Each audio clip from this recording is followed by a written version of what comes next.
Halo siswa BPK Penabur, selamat bertemu kembali dalam video pembelajaran fisika. Dan ini adalah video bagian kedua dari gerak harmonik sederhana atau getaran.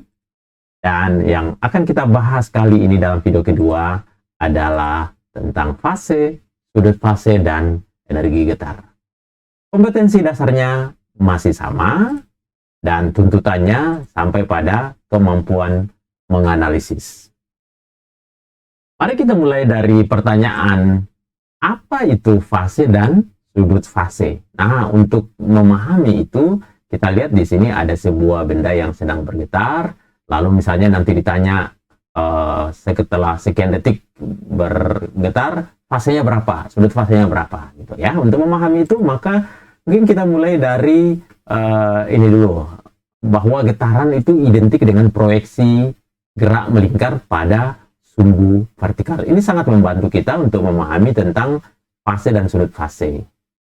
Misalnya ini adalah sebuah benda yang sedang bergetar, lalu posisinya berubah-ubah terus ya.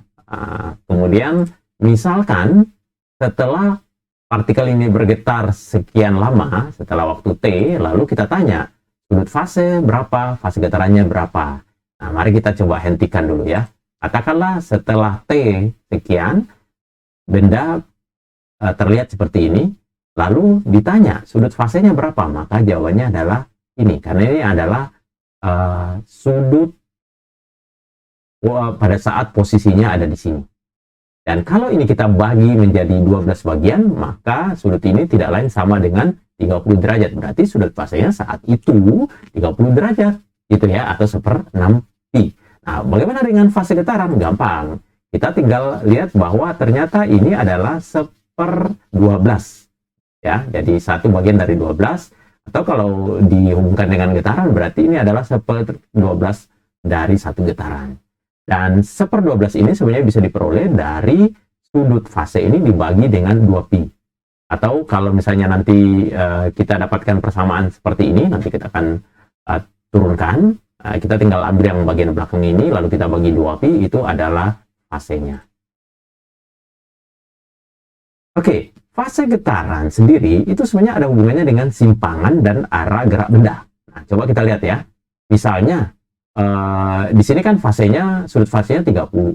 Lalu kalau saya masukkan 30 itu ke sini, ya, maka saya akan dapatkan Y-nya sama dengan A kali sin 30, ya, sama dengan setengah amplitudo. Dan itu ternyata bersesuaian dengan simpangan di sini. Jadi fase getaran itu ada hubungannya dengan simpangan.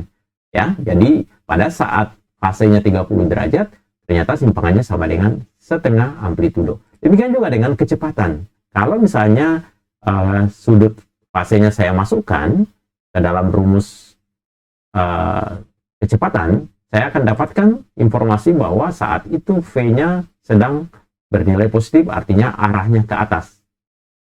Ya. Oke. Untuk benda yang simpangannya sama seperti gambar di sini, bisa saja simpangannya sama, tetapi karena arah getar berbeda, maka fase dan sudut fasenya berbeda. Ya, di sini simpangannya kebetulan sama. Tapi apakah fase dan sudut fasenya pasti sama? Belum tentu. Karena kalau kita lihat dari gerakan melingkar ini, sebenarnya yang di atas ini ya memberikan informasi Y itu, tapi sedang bergerak atau sudut fasenya hanya 30. Sementara yang di bawah ini dengan simpangan yang sama tapi sudut fasenya 150. Dan itu kenapa bisa terjadi seperti itu? Karena arah kecepatannya memang juga berbeda. Arah kecepatannya ini sedang bergerak ke atas sesuai dengan orientasi gerak melingkar di sini, sedang baru akan bergerak ke sana. Sementara untuk yang bagian di bawah ini dia sudah ada di sini dan sedang bergerak ke bawah. Nah, dengan demikian, maka meskipun Y-nya sama, tapi untuk menggambar di atas, fasenya itu sama dengan 1/12, sementara yang di bawah fasenya 5/12. Nah, dengan demikian, kita bisa simpulkan bahwa fase getaran itu memberikan informasi sudah berapa bagian dalam acuan satu getaran yang sedang dijalani oleh benda tersebut. Ini baru 1/12, yang ini sudah 5/12.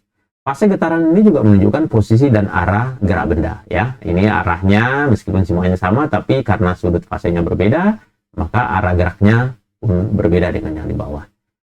Nah, secara matematika fasenya kita bisa ambil theta dibagi 2pi, di mana theta ini kita bisa kita sebut sudut fase dan kita bisa ambil dari bagian belakang dari persamaan ini.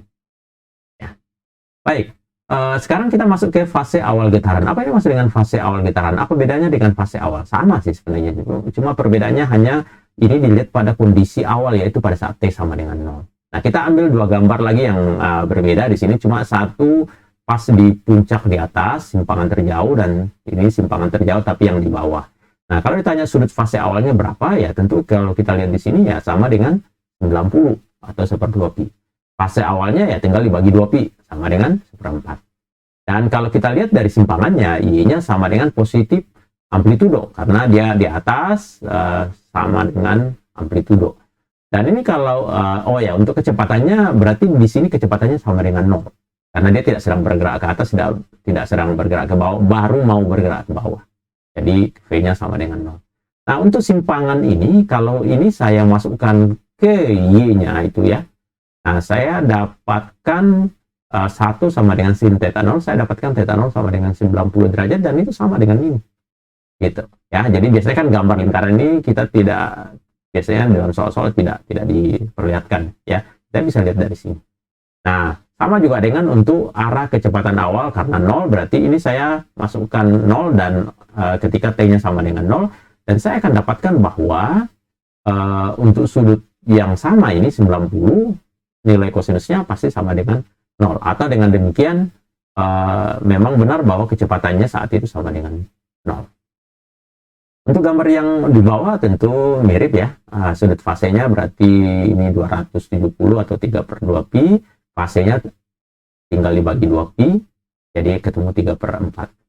Dan untuk yang ini kita tinggal masukkan minus A, jika saya dapatkan minus 1 sin theta 0, theta 0 nya 270. Nah, kalau ini kan arah kecepatannya sama ya, 0 ya. Nah, ini kalau saya masukkan kosinus theta 0 nya itu harus sama dengan 0, dan itu theta 0 nya itu 270. Nah, tidak boleh sudut lain karena harus memenuhi bagian ini juga. Jadi ini harus sinkron. Timbangannya adalah tentu berbeda, grafiknya ya tentu berbeda. Oke, mari kita lanjut dengan cara menentukan persamaan simpangan getaran. Sebenarnya gampang ya. Kenapa? Karena secara umum kita udah dapatkan persamaan simpangan secara seperti ini. Kalau amplitudenya tahu, simpangan maksimumnya tahu, tinggal masukkan. Demikian juga dengan kalau frekuensinya tahu, omeganya tahu, dan tinggal masukkan ke sini. Nah, theta 0-nya itu kan 2pi kali fase awal. Kalau fase awalnya tahu, ya tinggal masukkan dan masuk ke sini, dapat deh persamaan simpangan. Tapi biasanya yang bagian ini tidak terlalu kelihatan langsung di soal. Biasanya harus dicari dulu. Nah, untuk mencari theta 0 dari soal, caranya begini. Perhatikan informasi ketika T sama dengan 0. Ya, ketika kondisi awal. Nah, informasi itu sebenarnya cukup dua, yaitu saat T sama dengan 0, simpangannya positif, ada di mana, positif, negatif, atau 0, ya, dan arah kecepatannya, positif, negatif, atau 0. Kalau misalnya katakanlah benda ada di sini nih, ya, maka pasti Y0-nya positif, karena dia di atas. Kalau di bawah, berarti Y0-nya negatif. Tapi tentang kecepatan, bisa saja Y-nya positif, tapi sedang bergerak ke bawah, berarti V0-nya negatif. Itu demikian dengan di bawah, Y0-nya itu negatif, tetapi karena dia sedang bergerak ke atas, berarti V0-nya positif. Nah, informasi ini penting. Setelah itu kita masuk ke menggunakan persamaan ini. Persamaan kecepatan dan persamaan simpangan. Dari sini kita masukkan T-nya 0, lalu Y-nya ini kita ambil dari sini, informasi yang kita dapatkan dari soal, masuk ke sini. Nanti akan ketemu dari sini sin theta 0 sama dengan sekian, maka dapat theta 0 sama dengan sekian. Ya, tentu ini belum ada angka yang bisa saya masukkan di sini. Nah, sudut yang diperoleh di sini mungkin saja satu saja atau dua sudut. Ya, itu kita ujikan dengan memanfaatkan persamaan ini. Nah, ketika sudut ini kita masukkan ke sini, kita akan dapatkan nilai V-nya itu positif atau negatif, lalu kita hubungkan lagi dengan ini. Ya, jadi kemungkinannya ada 3. Nilai kosinus sudut di sini kita uji coba satu-satu, bisa positif, bisa negatif, bisa bisa 0. Nah, yang mana yang kita mau pakai, apakah ini atau ini atau ini, ya kita balikin lagi ke informasi yang ada dalam soal. Nah, kalau dalam soal nggak ada informasinya kecepatan awalnya itu berapa, maka terpaksa berarti 3 kemungkinan ini semua. Artinya soalnya itu terbuka.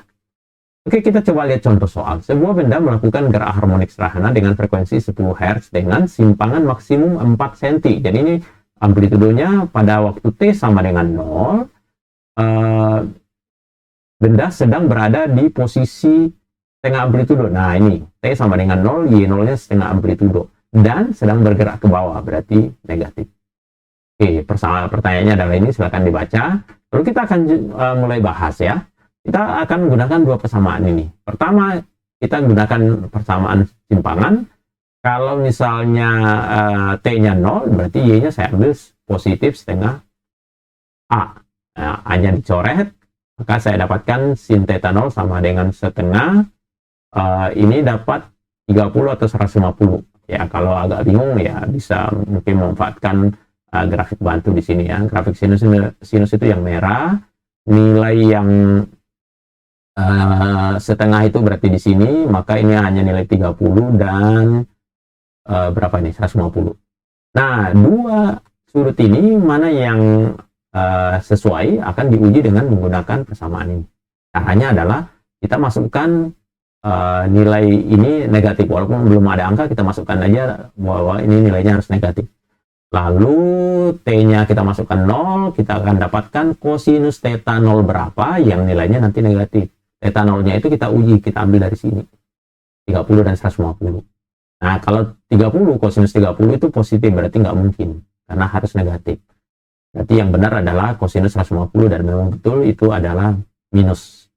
Nah, dengan demikian kalau udah dapat, berarti kesimpulannya sudut fase awalnya itu 5/6 pi. Nah, kalau udah sudut fase awalnya udah tahu ya, fase awal pasti tinggal dibagi 2 pi. Berarti fase awalnya itu adalah 5/6 pi dibagi 2 pi, hasilnya 5/12. Ya. Nah, kemudian berikutnya bagian B, persamaan simpangan. Nah, kalau persamaan simpangannya semua data udah diketahui, amplitudonya ada 4 cm, omeganya itu dari 2πf dapat frekuensinya 10, theta 0 yang barusan dapat ya, udah ketemu deh seperti ini ya. Nah, sekarang bagian C, grafik simpangan. Nah, untuk grafik simpangan mungkin menggambarnya begini.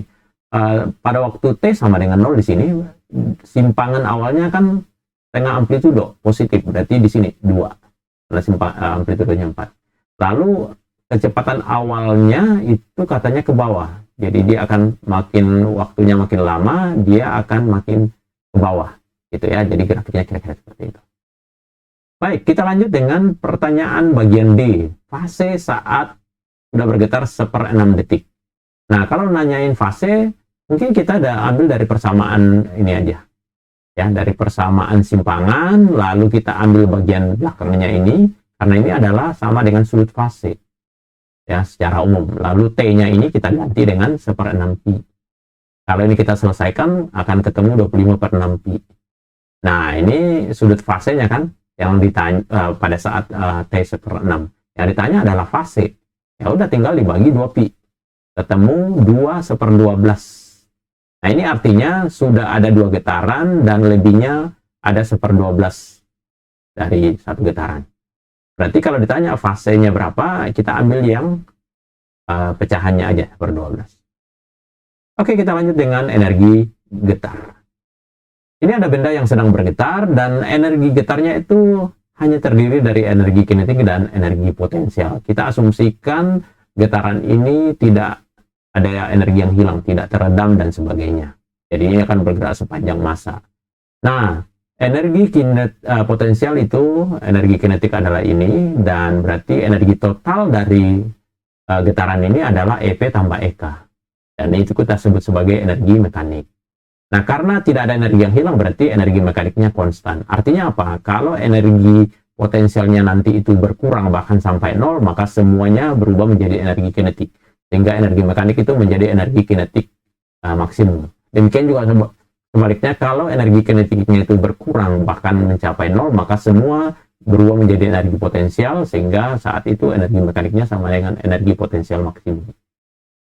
Nah, selanjutnya kita akan coba lihat beberapa posisi yang bisa kita lihat di sini ya. Misalnya kita lihat dulu yang posisi di X sama dengan 0, pada saat itu kecepatannya itu kecepatan maksimum. Kecepatan maksimum itu kita ambil dari sini aja ya. Nah, kemudian nilai EP-nya itu 0 karena X-nya 0, EK-nya itu EK maksimum karena V-nya V maksimum, dan berarti energi totalnya ini, energi mekaniknya ini sama dengan EK maksimum. Ya, di sini. Lalu di X sama dengan min A, saat itu V-nya sama dengan 0 karena ini akan sedang beralih, berhenti untuk berbalik arah. Energi potensialnya berarti itu sama dengan setengah KA kuadrat, ini adalah energi potensial maksimum. Energi kinetiknya 0, kalau ini dijumlah maka energi totalnya sama dengan energi mekanik, dalam hal ini sama dengan energi potensial maksimum. Itu artinya dua persamaan ini itu sebenarnya nilainya sama ya. Kemudian oh ya, di bagian kanan ini sama dengan bagian kiri. Nah, dua persamaan ini kalau kita samakan, berarti yang A-nya bisa dicoret, yang setengahnya dicoret, sehingga dapat nih. Ini sebenarnya adalah kita udah bahas di video pertama. Ya. Nah, untuk bagian yang di X sembarang ya, X sama dengan sekian, maka berlaku EP tambah EK itu totalnya harus sama dengan energi total, bisa EP maksimum, bisa EK maksimum. Yang mana aja sama. Oke, untuk yang tadi ya, EP maksimum tambah EK maksimum kan ketemu ini. Ini kalau kita turunkan, lalu omeganya kita ganti 2pi F atau 2pi per T, ini akan dapat persamaan frekuensi dan periode. Dan ini sebenarnya lebih simpel ya, dalam penurunan frekuensi dan periode. Sebelumnya kita udah bahas di video pertama dengan versi yang berbeda. Tapi ini terlihat lebih simpel. Nah, untuk yang umum tadi ya, EP tambah EK sama dengan EP maksimum atau sama dengan EK maksimum, kita akan coba lihat. Ini kan EP-nya setengah KX kuadrat, EP maksimum setengah KA kuadrat, EK maksimumnya setengah MV maksimum kuadrat. Kalau ini K-nya kita ganti, kita akan dapatkan nilai seperti ini. Ya, lalu V maksimumnya kita ganti omega kali A. Nah, ini kalau data-data ini kita masukkan ke sini dan ke sini, kita akan dapatkan apa? Coba kita lihat ya. EP-nya kita ganti dengan ini, ya, ketemu ini, dan EK-nya itu masih tetap biasa setengah MV kuadrat. EP maksimumnya kita ambil dari EP maksimum mana ini, yang kita masukkan ke sini, sehingga ini bisa coret nih. Ya. Nah, ini hal yang sama terjadi di sini. Nah, ini dengan ini kan sama nih, persamaan. Jadi kalau kita samakan, kita ketemu ini tinggal ini yang pokoknya hitam-hitam ini ya. Lalu ini kalau yang ada omeganya kita satuin, ketemu persamaan seperti ini. Ini adalah kecepatan, hubungan kecepatan dengan posisi simpangan atau amplitudo. Ya, kita lanjut dengan contoh soal. Nah, ini ada sebuah benda masanya 1 kg, lalu ya, masanya 1 kg. Ketika digantung pada pegas, maka pegas memanjang sebesar 10 cm. Nah, apakah ini amplitudo? Jawabannya bukan. Dari posisi setimbang, benda lalu ditarik sejauh 4 cm. Nah, ini baru amplitudo. Ya. Nah, tapi itu juga sekaligus memberi informasi bahwa pada waktu awal T sama dengan 0, posisinya 4 cm. Berarti sama dengan amplitudo. Seperti ini. Ya. Nah, ini menjadi penting yang ini. Ini adalah informasi ketika T sama dengan 0. Itu akan dipakai nanti untuk menentukan persamaan simpangan ataupun fase awal dan seterusnya. Oke, mari kita ini ininya ya, apa namanya, animasinya. Mari kita coba bahas lebih jauh ya. Untuk yang informasi tentang 10 cm tadi ini, itu yaitu ketika benda digantung dia akan turun sejauh 10 cm. Ini hanya memberi informasi untuk mencari K ya, dengan menggunakan kondisi Mg sama dengan K kali Y, delta Y nya kita ganti 10 cm atau 0,1, G-nya kita ganti 10, dapat ketemu K-nya sama dengan 100. Nah, lalu untuk pertanyaan bagian A, frekuensinya berapa? Ya, boleh langsung pakai rumus ini. Tinggal masukkan data-datanya ya. K-nya sudah ada dari sini. Sehingga dapat frekuensi sama dengan 10/2 pHz. Ya, tapi boleh juga turunkan dari sini. Tapi ini sebenarnya sama aja ya. Karena nanti ujung-ujungnya akan ketemu rumus yang sama.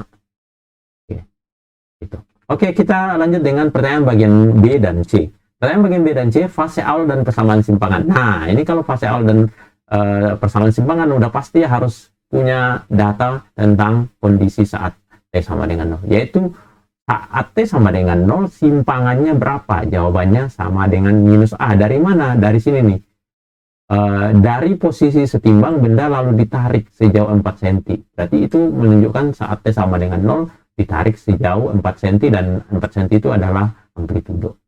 Nah, lalu persamaan yang kita mau pakai adalah ini. Kita ambil Y-nya kita ganti minus A untuk T sama dengan 0. Sehingga dapat ini sin theta 0 sama dengan 1. Itu kalau dilihat di sini ya, yang nilainya minus 1 tuh cuma di sini nih. Nih, ini. Jadi ketemunya theta 0 270. Lalu habis itu ya sebenarnya ini udah ketemu ya, tapi kita coba cek aja. Kalau misalnya theta 0-nya kita ganti 270, benar nggak V0-nya sama dengan 0? Dan itu pasti. Nah, dengan demikian fase awalnya tinggal dibagi theta 0 dibagi 2pi. Berarti 3/2pi dibagi 2pi sama dengan 3/4. Nah, oke, untuk bagian C, persamaan simpangannya udah gampang nih ya. Amplitudenya sudah ada, omeganya pasti sudah ada ya dari pertanyaan jawaban bagian A tadi. Lalu theta 0-nya barusan, sehingga kita dapatkan persamaan simpangan seperti ini. Nah, untuk pertanyaan bagian D sekarang ya. Untuk pertanyaan bagian D, kita akan menggunakan EK tambah EP sama dengan EP maksimum. Jadi kita harus cari EP maksimum dulu, pakai rumus ini aja. Ya, datanya sudah ada, K-nya sudah ada, amplitudenya sudah ada, tinggal masukkan, ketemu ini. Lalu untuk EP nanti itu kan kita akan pakai ini. Nah, berarti Y-nya kita cari dulu dari sini. Dengan amplitudonya sudah ada, ketemu Y-nya sekian, kita masukkan ke sini, maka akan dapat EP sama dengan sekian. Nah, datanya sudah ada, EP maksimum sudah ada, EP sudah ada, kita masukkan ke rumus ini. Dapat deh ya, sama dengan 0,06. Untuk pertanyaan bagian E, energi potensial saat V sama dengan setengah kecepatan maksimum ya. Kalau V sama dengan setengah kecepatan maksimum berarti kan setengah omega kali A. Data omega sudah ada ya, amplitudo juga sudah ada ya, sehingga kita dapat EK sama dengan setengah mv kuadrat dan dapat EK sama dengan 0,02 Joule. Nah, kalau EK-nya sudah ada, ya, EK sudah ada, EP tadi sudah ada dari sini. Ya, udah tinggal masukkan, hasilnya dapat deh. Ya, ini kebetulan aja sama. Oke, demikian video bagian kedua ini. Sampai jumpa di video pembelajaran fisika lainnya. Tetap semangat, salam sehat selalu.